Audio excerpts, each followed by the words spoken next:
That's a big hit. Into the crowd. Since launching in 2008, the Indian Premier League has influenced everything in men's cricket, from the way it is played to the money invested in it and how the global calendar is structured. In just 15 years, it has morphed itself into a commercial machine.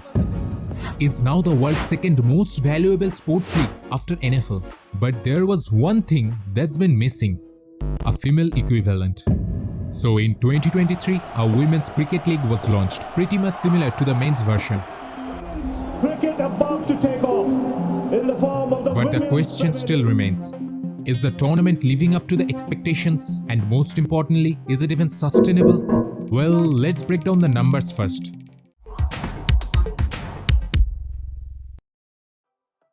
In its inaugural season, the tournament witnessed nearly 190 million viewers overall in terms of digital viewership, with the final match between Mumbai Indians and Delhi Capitals being watched by over 20 million people. Even according to reports, the first season of Women's Premier League has delivered the highest viewership on any women's events globally except for FIFA Women's World Cup, and the competition clocked more than 50 minutes of watch time per user per match. Not only viewership, the broadcasting deal for the tournament is currently worth $23.4 million per season, making it the world's second most lucrative broadcast contract for a female sports league, behind only the 26-year-old Women's NBA, which is again valued at $25 million per season. As a matter of fact, the deal's worth is even more than England's Women's Super League, UEFA Champions League and US's National Soccer League combined. And Indian Cricket Board BCCI has managed to pull another rabbit from the hat by setting the stage for the women, mopping up hundreds of millions in revenue. 5 teams participating in the tournament were sold at $572 million combined, which is more than the average price paid for the initial 8 men's IPL teams in 2008.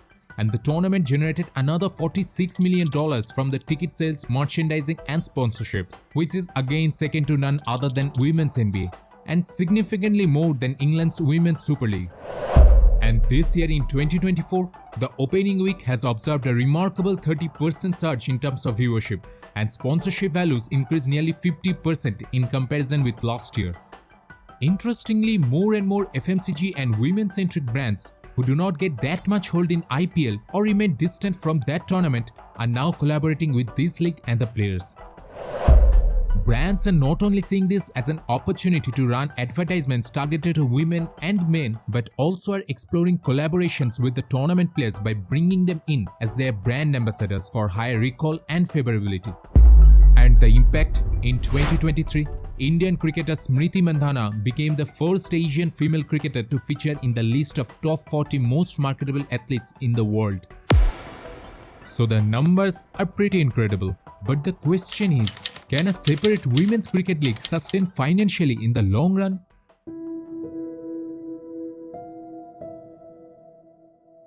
Well, Indian Cricket Board BCCI reportedly offered 80% of the revenue pool to franchises for the initial 5 years, which will eventually become 60-40 share in the next 5 years, and after that it will be an equal split. This model somewhat creates a financially supportive environment for clubs to thrive in those initial 5 to 10 years. For instance, men's IPL teams took 10 years to become profitable, so the women's version may take that time or much longer. So the revenue model is pretty much sustainable for the earlier seasons. Currently, the matches are being played in just 3 venues to reduce operational and fixed costs, and the audience turn-up has been pretty much astounding for a female sports. But here we are talking about those major cities where cricket is pretty much popular. So establishing a proper fan base in other parts in India, and most importantly globalization of the league, might throw a challenge. Of course, building a proper women's sports brand will take time, and it is natural that the men's version will be preferred since it has been around for ages. But what cricket means to average Indian is beyond any doubt. For example, the 2020 ICC Women's T20 World Cup final had been watched 59 times more than the previous Cup final since the Indian cricket team featured in it. So it doesn't matter that much whether the league is for men or women as long as it's cricket. However, women's cricket in India had long been slower to develop compared to fellow powerhouses like Australia or England, but now it came with record-breaking numbers. The inaugural season debuted at a $150 million valuation, and according to experts, the numbers might reach $1 billion in next 5 to 7 years. In fact, the money spent on acquiring rights or to promote teams or to get one's brand advertised are today worth several $billion.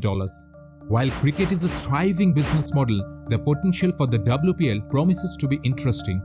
While Indian Premier League has seen an astounding 24% yearly growth, WPL might follow that path if it's properly managed.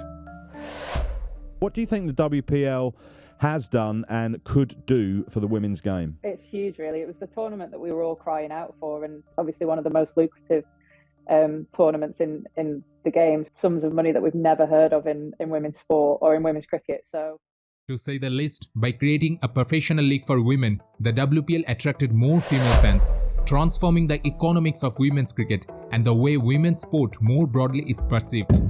All that's left is having exciting matches, presented as a total entertainment package. It's the UP Warriors who have turned things around here. In a time when women's sports are on the cusp of a transformative era globally, where the likes of women's NBA securing deals with the sums never heard before, or FIFA selling the broadcast and sponsorship rights for the Women's World Cup independently, separated from the men's package, WPL might have picked the women's cricket at a proper time. And Indian Cricket Board has always been extremely supportive to women in blue and often has delivered a thoughtful approach towards them, even more so while announcing pay parity with male cricketers in 2022.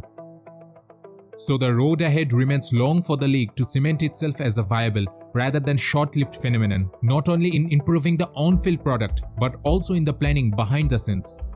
But with the support the tournament is getting, building a women-centric sports juggernaut might not be a distant reality.